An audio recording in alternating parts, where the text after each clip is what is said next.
Hello friends, welcome to the market cycle update video of this week। स्वागत है आप सभी दोस्तों का। दोस्तों यहाँ पर हम मार्केट साइकिल को जानने की कोशिश करते हैं कि इंडियन मार्केट आज की तारीख में क्या बोल रहा है और किस डायरेक्शन में जाने की कोशिश कर रहा है, ताकि हम उसका बेनिफिट उठा सकें। तो चलिए दोस्तों, इस हफ्ते का अपडेट वीडियो शुरू करते हैं। जैसे कि आप पीछे से मेरे वीडियोस देखते आ रहे होंगे तो आपको आइडिया लग गया होगा कि हम लोग कैसे असेसमेंट करते हैं। यहाँ पे बेसिकली अपने पोर्टफोलियो को हम चेक करते हैं और लीडिंग सेक्टर्स को हम चेक करते हैं। तो दोस्तों, पोर्टफोलियो की अगर मैं बात करूँ तो पोर्टफोलियो में कोई ब्रेकडाउन्स अभी देखने को नहीं मिल रहे हैं, कोई डाउन ट्रेंड्स देखने को नहीं मिल रहे हैं। मेरे पास करीब करीब 100 कंपनियों से ज़्यादा के शेयर्स हैं, लेकिन कोई भी ब्रेकडाउन नहीं दे रहा है। इसका मतलब है कि कहीं ना कहीं ट्रेंड बना हुआ है, यहाँ पे बुल मार्केट चल रहा है। और लीडिंग सेक्टर्स की अगर हम बात करें तो लीडिंग सेक्टर्स आपको पता ही हैं कौन से हैं। Capital goods, auto, defence, railways, PSU, mid caps and small caps. इन सभी के चार्ट्स अगर आप खोल के देखेंगे दोस्तों, कैपिटल गुड्स के आप खोल के देख लो आज की तारीख में, या रेलवेज के आप देख लो, तो ये ताबड़तोड़ भाग रहे हैं। ज़बरदस्त रैली है इनमें सभी में, ऑटो में, mid caps and small caps. Actually अभी तो निफ्टी भी चलने लग गया है और लोगों के कहीं ना कहीं इस रैली को देखकर पेट में दर्द भी हो रहा है, क्योंकि उनको ये समझ नहीं आ रहा कि वैल्यूएशन इतनी बढ़ती जा रही है, फंडामेंटल्स कैचअप नहीं कर पा रहे, अर्निंग्स इतनी आ नहीं रही हैं, तो फिर ये रैली कितने दिन तक चलेगी। इसको आज नहीं तो कल टॉप आउट होना पड़ेगा या ख़त्म होना पड़ेगा। तो जितने भी फंडामेंटल वाले हैं यहाँ पर, आप ये लगा लो उनके पेट में ज़बरदस्त दर्द हो रहा है आज की तारीख में, क्योंकि उन्हें समझ नहीं आ रहा कि ये रैली चल क्यों रही है। चलिए, तो फंडामेंटल की तो हम ज़्यादा बात नहीं कर सकते यहाँ पर, क्योंकि हमें उसका नॉलेज नहीं है। तो लीडिंग सेक्टर्स हमारे चल रहे हैं, हमें बस उनके पीछे पीछे चलना है। अगर हमारे लीडिंग सेक्टर्स परफॉर्म करते रहेंगे, हमारे पोर्टफोलियो के स्टॉक्स परफॉर्म करते रहेंगे, तो हमें ज़्यादा टेंशन नहीं लेनी, ज़्यादा सोचना नहीं है। दोस्तों, इस मार्केट को आप ये समझ लीजिए थोड़ा सा फॉरवर्ड लुकिंग होता है, यानी आज जो ग्राउंड पे जो सिचुएशन होगी उसके हिसाब से नहीं होगा मार्केट। ग्राउंड पे जो भी चल रहा होगा उससे थोड़ा सा जुदा होता है मार्केट, यानी कि अगले 6 महीने में या 1 साल में जो ग्राउंड पे होगा या होने वाला है उसको कहीं ना कहीं सेंस करके मार्केट अपने हिसाब से चल जाता है, यानी कि या तो ऊपर या नीचे, थोड़ा सा फ्यूचर के बारे में देख के चलता है। तो इसलिए हमें ज़्यादा टेंशन लेनी है दोस्तों अभी के मार्केट में, अभी ग्राउंड पे क्या चल रहा है और मार्केट उसके हिसाब से चल रहा है या नहीं चल रहा है, ज़्यादा मत सोचिए दोस्तों। रैली चल रही है, पार्टिसिपेट करिए इसमें। ये बुल साइकिल है, ये फंडामेंटल वालों को समझ में तो आता है, लेकिन पता नहीं उनको कन्फ्यूजन किस चीज़ का। यहाँ पे बुल साइकिल चल रहा है और हमें इंस्टेड ऑफ उसको बार बार क्वेश्चन करते रहें, हमारे लिए बेटर होगा कि उसमें हम पार्टिसिपेट करें और कहीं ना कहीं उससे बेनिफिट उठाएं। तो दोस्तों, लीडिंग सेक्टर्स चल रहे हैं और हमारे पोर्टफोलियो के स्टॉक्स भी चल रहे हैं। अच्छा, तो अब बात करते हैं कि आज कौन से सेक्टर्स चल रहे हैं, यानी आउट परफॉर्मिंग सेक्टर्स की थोड़ी सी बात करते हैं दोस्तों। आउट परफॉर्मिंग सेक्टर्स लगभग वही हैं। पावर कंपनीज आप देख ही रहे हो, पावर की कितनी डिमांड बढ़ती जा रही है इंडिया में, सारी कंपनीज अच्छा कर रही हैं। पब्लिक सेक्टर एंटरप्राइजेस, गवर्नमेंट क्योंकि कंटिन्यू हो गई तो उनकी जो पॉलिसीज थी वो भी लगभग कंटिन्यू हो रही हैं यहाँ पर। तो पावर सेक्टर इसमें पीएसई में, पब्लिक सेक्टर एंटरप्राइजेस में, वो जो पीछे से जो ट्रेंड चला था इनका वो कंटिन्यू रह रहा है, वो चलता जा रहा है। फिर यहाँ पे रियल एस्टेट है दोस्तों। रियल एस्टेट का साइकिल लगभग आप लगा लो कि 10-12 साल के डाउन साइकिल देखने के बाद आया है ये अप साइकिल, यानी कि लगभग 2010 से 2020 का जो पीरियड था उसमें रियल एस्टेट ने कोई भी खास रिटर्न नहीं दिए किसी को भी, चाहे स्टॉक्स वाले हों लोग या कोई प्रॉपर्टी लेके बैठा हो। आपके पास भी अगर प्रॉपर्टी हो तो आपने ध्यान दिया होगा कि ऑन एन एवरेज रेट्स यहाँ पर बढ़े नहीं, ज़्यादा स्टैग्नेंट हो गए, अगर गिरे नहीं तो स्टैग्नेंट हो गए। तो एक जगह खड़े होना भी एक तरीके का डाउन साइकिल ही होता है दोस्तों। अगर कोई एक चीज़ 10 साल तक एक ही रेट पे खड़ी हो जाए तो वो भी डाउन साइकिल ही माना जाता है। तो रियल एस्टेट यहाँ पे 10 साल के डाउन साइकिल के बाद निकला है, यानी कि इसका साइकिल चेंज हुआ है डाउन से अप। तो ये अभी कुछ दिन और चल सकता है, अभी मेरे ख्याल से 2-3 साल ही हुए इसे चले हुए। तो आज की तारीख में भी ये एक आउट परफॉर्मिंग सेक्टर दिख रहा है हमें। फिर जो हमारे लीडर्स हैं, capital goods, auto ancillary, metals and MNC, ये सब भी आज की तारीख में आउट परफॉर्म कर रहे हैं रेस्ट ऑफ द मार्केट को, यानी लीडर्स हैं। तो कहीं ना कहीं हमें अपने पोर्टफोलियो को इनकी तरफ पोजीशन करना चाहिए। अंडर परफॉर्मिंग सेक्टर्स कौन से हमारे, वही जो चले आ रहे हैं, आईटी, एफएमसीजी, फार्मा, कंजम्पशन, ये सब चल रहे हैं, बहुत हल्के चल रहे हैं। लेकिन जिस तरह की आंधी या जिस तरह की हवा है पीछे की, जिस हिसाब से इनको चलना चाहिए था, उस हिसाब से ये परफॉर्म नहीं कर रहे। यानी कि पीछे से जो भी पैसा आ रहा है स्मार्ट इन्वेस्टर्स का, अगर 80% पैसा उनका आउट परफॉर्मिंग सेक्टर्स में जा रहा है तो 20% पैसा जा रहा होगा शायद अंडर परफॉर्मिंग वालों में, इसीलिए वो कहीं ना कहीं लैग कर रहे हैं। तो बेसिकली हमारे लिए लेसन ये है कि अंडर परफॉर्मिंग सेक्टर्स में थोड़ा सा एलोकेशन हम अपना कम रखें। तो आउट परफॉर्मिंग सेक्टर्स हो गए दोस्तों, अंडर परफॉर्मिंग सेक्टर्स की बात हो गई।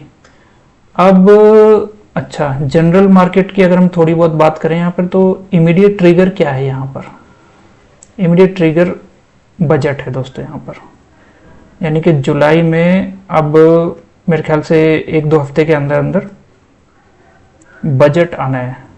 बजट गवर्नमेंट लेके आएगी, अपनी पॉलिसीज़ के बारे में बताएगी, कहाँ इन्वेस्ट करेंगे वो, कहाँ खर्चा कम करना चाहेंगे, वो हमें बताएंगे। और उसको मार्केट थोड़ा क्लोजली वॉच करेगा और ये जानने की कोशिश करेगा कि सरकार का झुकाव किस तरफ है और हमें फिर उसको कैसे लेना है। तो मार्केट क्लोजली वॉच कर रहा है दोस्तों बजट को, और बेसिकली ट्रेंड तो अपना बना हुआ है, अपनी रैली तो चल रही है, रैली में कोई दिक्कत नहीं है। अच्छा, थोड़ा सा टाइम की बात करते हैं, जो हमने पीछे भी डिस्कस किया था कि एक टाइम फैक्टर होता है कि टॉप लगने का या फिर बॉटम लगने का एक एरिया होता है टाइम के हिसाब से, और अगर वो भी हमें पता चले, या थोड़ा एक्यूरेसी के साथ तो उतना नहीं बोल सकते, लेकिन थोड़ा बहुत अंदाज़ा लग जाता है। तो वो टाइम अभी नहीं आया दोस्तों, मैं आपको बता दूं कि वो टाइम जब आएगा तो हम उसके बारे में और डिटेल में बात करेंगे, लेकिन अभी आप बिंदास होके बैठिए, अभी वो टाइम नहीं आया है और अभी रैली चल रही है, बुल मार्केट चल रहा है, फुल स्पीड से चल रहा है एकदम, और बिंदास होके इसमें पार्टिसिपेट करिए, ज़्यादा इसमें डरिए मत। यहाँ पे मैं देखा लोगों में डर बहुत ज़्यादा हो रखा है आज की तारीख में। जब बड़े बड़े म्यूचुअल फंड मैनेजर्स के डर बैठा हुआ है कि यार इतनी हाई वैल्यूएशन पे हम कैसे ले लें, इतनी वैल्यूएशन इन कंपनियों की कैसे हो सकती है, ये तो अर्निंग्स ही नहीं दे पाएंगे, तो ये धड़ाम करके गिर जाएंगे, तो डर का माहौल है कहीं ना कहीं। तो दोस्तों डर है, लेकिन चार्ट के हिसाब से अगर हम चलेंगे, रूल बेस्ड इन्वेस्टिंग करेंगे, तो हमें टेंशन लेने की जरूरत नहीं। एक होती है टेंशन कोई दे आपको, एक होती है कोई जबरदस्ती की टेंशन ले ले कि घबराने वाली कोई बात हो ही ना, लेकिन इंसान फिर भी टेंशन ले ले। तो ये सब लोग वही हैं, वैल्यूएशन का इतना रोना रो रहे हैं आजकल कि इतना पी रेशियो इतना हो गया, उतना हो गया। कितना हो गया पी रेशियो आज की तारीख में? अब देख लो जाके, मेरे ख्याल से 22 से 24 के बीच में मिलेगा आपको। कोविड के टाइम पे कितना गया था, आपको आइडिया है? कोविड का जो साइकिल था, बुल साइकिल, वो अक्टूबर 2021 में टॉप आउट हुआ। उसके पहले ही मेरे ख्याल से मई जून के आसपास ही शायद 40 के आसपास गया था पी रेशियो, वहां पे भी टॉप आउट नहीं हुआ, 6 महीने और चल गया, अर्निंग्स नीचे से आ गई तो पी रेशियो आपको कम दिखने लगा। फिर भी मेरे ख्याल से 25 से 28 के आसपास टॉप आउट हुआ था मार्केट। तो अभी चल रहा है 22 से 24, तो टॉप कहां से आ जाएगा अभी? मेरे ख्याल से 25 के नीचे नहीं आता कभी भी टॉप, 25 के ऊपर ही आएगा। तो बैठे रहिए दोस्तों, पार्टिसिपेट करिए और घबराइए मत। बुल मार्केट बिल्कुल इंटैक्ट है, चल रहा है। करेक्शन आई थी, अब हम ट्रेंड की तरफ चल रहे हैं, तो इसमें ज़्यादा घबराने की ज़रूरत नहीं है। स्टॉक्स पार्टिसिपेट कर रहे हैं, लीडिंग सेक्टर्स चल रहे हैं, लगभग 80 to 90% ही पूरे मार्केट जो है अपने बुल साइकिल में चल रहा है। तो हमें ज़्यादा उसमें ज़्यादा सोच के अपने दिमाग पे स्ट्रेस लेने की ज़रूरत नहीं है। अच्छा दोस्तों, अब इसको आज हम एक टॉपिक के बारे में बात करेंगे जो आपको हेल्प करेगा मार्केट साइकिल के रिवर्सल को आइडेंटिफाई करने में, या आप ये कह लो कि थोड़ी बहुत हेल्प मिलेगी आपको। वो है दोस्तों यूएस डॉलर इंडेक्स। हमारे काफ़ी दोस्तों को तो पता ही है इसके बारे में, यूएस डॉलर इंडेक्स क्या होता है। कुछ 5 या 6 करेंसीज को मिला के बनता है मेरे ख्याल से, और डॉलर के अगेंस्ट उनका एक चार्ट प्लॉट होता है। आप देख लेना, ट्रेडिंग व्यू पे आपको मिल जाएगा उसका चार्ट। तो अच्छा, अब ये चार्ट हमें बोलता क्या है? यूएस डॉलर इंडेक्स, यानी कि अगर ये बढ़ेगा, यूएस डॉलर इंडेक्स अगर राइज होगा तो बाकी की जो करेंसीज है वो डाउन होंगी, यूएस डॉलर स्ट्रांग होगा। यूएस डॉलर अगर स्ट्रांग होगा, इसका मतलब क्या है कि सब यूएस डॉलर ही खरीद रहे हैं, यूएस में पैसा जा रहा है, तो बाकी हर जगह से निकल के यूएस में पैसा जा रहा है। यूएस इकोनॉमी स्ट्रांग होगी, यूएस डॉलर स्ट्रांग होगा। इसका उल्टा कैसे होगा? जब यूएस डॉलर वीक होगा, यानी कि डॉलर इंडेक्स जब वीक होगा, तो कहीं ना कहीं बाकी की जो करेंसीज हैं डॉलर इंडेक्स में, वो कहीं ना कहीं स्ट्रांग हो रही हैं, तभी वो वीक हो रहा है। और अगर बाकी की करेंसी स्ट्रांग होंगी, डॉलर वीक होगा, इसका मतलब यूएस से पैसा निकल रहा है। यूएस का डॉलर वीक हो रहा है, इसका मतलब यूएस से पैसा निकल के दूसरी कंट्रीज में जा रहा है। इन जनरल आप बोल सकते हो कि डॉलर इंडेक्स में जो करेंसीज हैं उन कंट्रीज में जा रहा है। हालांकि इंडियन रुपी शायद उसमें नहीं है, मगर इसका कहीं ना कहीं कोरिलेशन है। आप जाके इसके बारे में थोड़ी पढ़ाई करोगे तो आपको पता चलेगा कि यूएस डॉलर इंडेक्स और इंडियन मार्केट में एक कोरिलेशन है।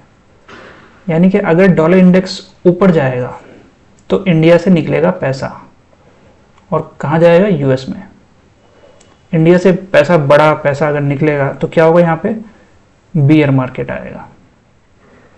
और अगर यूएस डॉलर वीक होगा, यानी कि वहां से पैसा निकलेगा, तो इंडिया में पैसा आने की संभावना बहुत ज़्यादा है। इमर्जिंग मार्केट्स में आता है पैसा। अगर यूएस डॉलर वीक होगा तो इंडिया में बुल मार्केट आएगा। यूएस डॉलर का वीक होना हमारे लिए एक पॉजिटिव पॉइंट है, और जैसे ही ये स्ट्रांग होने लगे, यूएस डॉलर इंडेक्स, तो आप समझ जाओ कि कहीं ना कहीं इंडिया से पैसा निकलना शुरू हो गया है। तो आप इसको स्टैंड अलोन बेसिस पे मत देखिए कभी भी यूएस डॉलर इंडेक्स को। जैसे कि अगर आप रिवर्सल को पकड़ने की कोशिश कर रहे हैं तो आप मल्टीपल फैक्टर्स देख रहे हैं यहाँ पर, यानी कि 5, 8, 10, 15 फैक्टर्स अगर आप देख रहे हैं, और वो सभी अगर एक ही डायरेक्शन में पॉइंट करने लगे हैं, तो इसका मतलब प्रोबेबिलिटी आपकी बढ़ जाती है। जो भी आपका एनालिसिस है उसकी प्रोबेबिलिटी बढ़ जाती है। तो यूएस डॉलर इंडेक्स को भी दोस्तों अपने आर्सेनल में ऐड कर लीजिए आप। यूएस डॉलर इंडेक्स आपको बहुत हेल्प करेगा। अब अगर इस बुल मार्केट की हम बात करें तो मेरे ख्याल से सेकेंड हाफ ऑफ 2022 जब से ही ये डॉलर इंडेक्स गिरने लग गया था, लगा लो आप लगभग नवंबर दिसंबर 2022 से डॉलर इंडेक्स गिरने लग गया था। यहाँ पे ट्रेंड कब शुरू हुआ है? मार्च अप्रैल 2023 में, यानी 6 महीने पहले ही डॉलर इंडेक्स गिरना शुरू हो चुका था। यानी कि वहां से सेल आउट करना शुरू कर दिया बड़े लोगों ने। अब वहां से सेल किया, उसके बाद धीरे धीरे बाइंग करनी शुरू करी। कहाँ पे? इमर्जिंग मार्केट्स में, या फिर उन करेंसीज में जो डॉलर के अगेंस्ट बढ़ रही थी। अब उन्होंने बाइंग करनी शुरू करी तो फिर वहाँ पे ट्रेंड आ गया, जैसे कि अब इंडिया में चल रहा है। अगर आप आज जाके यूएस डॉलर इंडेक्स का चार्ट देखोगे तो आपको दिखाई देगा कि पिछले 1.5 से 2 साल ये एकदम फ्लैट है। और अभी हमने थोड़ी देर पहले बात करी कि फ्लैट का मतलब भी डाउन ट्रेंड ही होता है। अगर कोई चीज़ 1.5-2 साल से स्टैग्नेंट है, इसका मतलब वो डाउन ट्रेंड में है। तो इसका मतलब ये बुल मार्केट इसीलिए चल रहा है क्योंकि डॉलर इंडेक्स वीक है। वो वीक क्यों है? क्योंकि वहाँ से लोग पैसा निकाल के इमर्जिंग मार्केट्स में डाल रहे हैं। अच्छा, अब रिवर्सल हमें कैसे पता चलेगा? जैसे ही यूएस डॉलर इंडेक्स राइज करना शुरू कर दे, जब ये बढ़ना शुरू कर देगा तो कहीं ना कहीं हमें एक इंडिकेशन आया कि इंडिया से भी पैसा बाकी कंट्रीज में से भी निकलेगा और यूएस में जाएगा, लेकिन इंडिया से भी निकलेगा।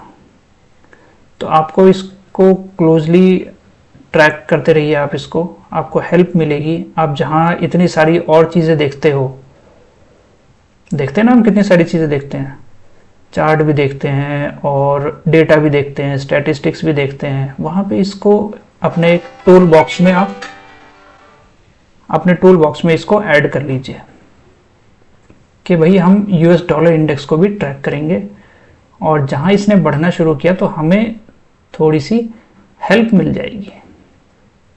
ऐसा नहीं है कि 100% कोरिलेशन नहीं है इसमें, लेकिन है, काफ़ी है। 80 to 90% में कहूँगा कोरिलेशन है इसमें, इनवर्स कोरिलेशन।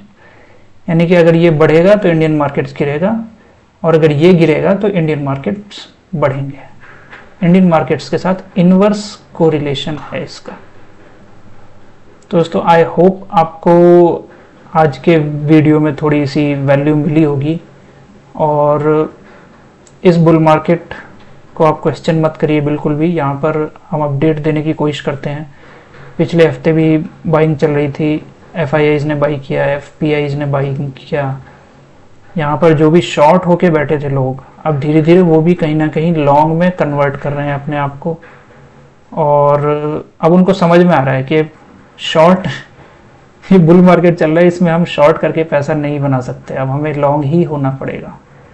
तो दोस्तों, बने रहिए इस बुल मार्केट में और जैसे जैसे आपका पोर्टफोलियो बढ़ रहा है आप चीज़ें ट्रैक करते रहिए। आपको एक दिन में ये स्विच नहीं होगा, जब भी ये रिवर्सल होगा ये एक दिन में नहीं होगा कि ये बुल से आज रात को आप सोए तो बुल था, कल उठे तो बियर हो गया, ऐसा नहीं होगा। टाइम मिलेगा आपको, 2, 3, 4, 6 महीने मिलेंगे लगभग आपको। दोस्तों, ये इतनी बड़ी शिप है ना, जिसको अगर टर्न करना हो, जैसे टाइटैनिक में देखा था ना, वो टर्न करते इतना लंबा टर्न था कि वो टर्न करने से पहले ही टकरा गया आइसबर्ग से, तो वो शिप इतनी बड़ी थी। वैसे ही यहाँ पे दोस्तों इतना बड़ा पैसा अगर अपनी टर्न मारेगा, यू टर्न मारेगा तो टाइम लगेगा उसको, रातों रात नहीं कर सकता कोई यहाँ पे एकदम से जो सेल करे और घर में बैठ जाए। तो आप ट्रैक करते रहिए दोस्तों। यहाँ पर मैं आपको इतने सारे इंडिकेटर्स यहाँ पे बता रहा हूँ, और अगर आप रिलीजियसली इन चीज़ों को देखोगे, फॉलो करोगे, तो आपको हेल्प मिलेगी। दोस्तों, सबसे बड़ी चीज़ यहाँ पे क्या है? आपका खुद का एक्सपीरियंस, जो एक बार आपके ऐड हो गया तो कोई आपसे छीन नहीं सकता। अपने पोर्टफोलियो को देखते रहिए, काम करते रहिए, आपका एक्सपीरियंस बनेगा। अच्छे स्टॉक्स लीजिए, जो स्टॉक्स खराब हो गए उनको काट दीजिए, और साइकिल पे नज़र रखिए कि कब हमें अपनी स्पीड बढ़ानी है। बुल मार्केट में हमने पिछले हफ्ते बात करी थी, आपको स्पीड बढ़ानी होती है, और बियर मार्केट आएगा तो आपको स्पीड थोड़ी सी कम रखनी होती है। तो साइकिल पे ज़रूर ध्यान रखिए दोस्तों। जब साइकिल आता है, बुल साइकिल, ये लोगों का कैरियर बना के जाता है। तो अगर इस बुल साइकिल में हमारा कैरियर नहीं बना तो कोई बात नहीं, लेकिन इस बार हम अगर लर्निंग्स ले लें और अगले बुल साइकिल की तैयारी कर लें तो हमारा कैरियर हो सकता है अगले वाले में बन जाए। दोस्तों, यहाँ पर लर्निंग ज़्यादा इंपॉर्टेंट है, पैसा कम इंपॉर्टेंट है। लर्निंग आप लेते रहिए। बुल मार्केट्स की एडवांटेज आप अगर इस वाले साइकिल के नहीं ले पाए तो अगले की ले लोगे, उसकी नहीं ले पाए तो उसके बाद वाले की ले लोगे। अपने लाइफ टाइम में अगर 2 या 4 बुल मार्केट आपने पकड़ लिए ठीक से ना, तो दोस्तों काम हो जाएगा आपका। उसके बाद आपको फिर किसी की ज़रूरत नहीं। तो बस थोड़ी सी प्रैक्टिस करते रहिए दोस्तों। यहाँ पर चीज़ें वही हैं, सबके लिए अवेलेबल हैं, कोई इनको इतना डीपली कनेक्ट करके आपको प्रेजेंट नहीं करता। आप बने रहिए यहाँ पर हमारे चैनल पे, आपको कुछ ना कुछ हम इन्फॉर्मेशन यहाँ पर दे रहे हैं, और साइकिल को समझने में अपनी थोड़ी सी एफर्ट्स लगाइए दोस्तों। ये बहुत बड़ी चीज़ है। स्टॉक्स तो 5 गुना 7 गुना 8 गुना कुछ भी हो जाते हैं, लेकिन क्या आप उनको पकड़ पाते हैं? हाइंड साइड में आप जाके देखते हो चार्ट्स कि यार ये तो 10x हो गया, ये तो 5x हो गया 10 साल में। आर्टिकल्स भी छपते रहते हैं ना इकोनॉमिक टाइम्स में कि भाई इसने पिछले 10 साल में 1 लाख के 1 करोड़ कर दिए, लेकिन वो ये नहीं बताते कि ये इसने बुल साइकिल में करे हैं या बियर साइकिल में करे हैं। बियर साइकिल में नहीं होता दोस्तों ऐसा काम कभी भी, ये हमेशा बुल साइकिल में होता है। तो इसको पकड़िए दोस्तों, बुल साइकिल को पकड़ना सीखिए आप। और उसमें हमने आज यूएस डॉलर इंडेक्स एक टूल आपका ऐड करवाया है, इसमें इसको देखिए थोड़ा सा, इसको स्टडी करिए। मेरे हिसाब से ये फ्लैट है पिछले 1.5-2 साल से, और इसीलिए इंडियन मार्केट में पैसा आ रहा है क्योंकि यूएस डॉलर वीक है। जब ये बढ़ना शुरू होगा, यानी कि डॉलर इंडेक्स अपने ट्रेंड में आएगा, जब ये चलना शुरू होगा, तब यहाँ से यानी कि इंडिया से पैसा निकलना शुरू होगा। तो हमारे कान खड़े हो जाने चाहिए उस टाइम पे। ये नहीं कि सब कुछ बेच दो वहाँ पे, लेकिन हमें थोड़ा सा अलर्ट हो जाना है, और जो भी आप रूल्स फॉलो करते हैं, जो भी स्ट्रैटेजी आपकी है, उसके हिसाब से अपने पोर्टफोलियो को, अपने स्टॉक्स को आप संभालिए। तो आई होप दोस्तों आपको कुछ ना कुछ वैल्यू मिली होगी यहाँ पर। अगर आपको ये कंटेंट पसंद आ रहा है, अगर आपको लगता है कि यहाँ पे लर्निंग हो रही है कुछ ना कुछ, तो हमारे चैनल को लाइक, शेयर और सब्सक्राइब कीजिए।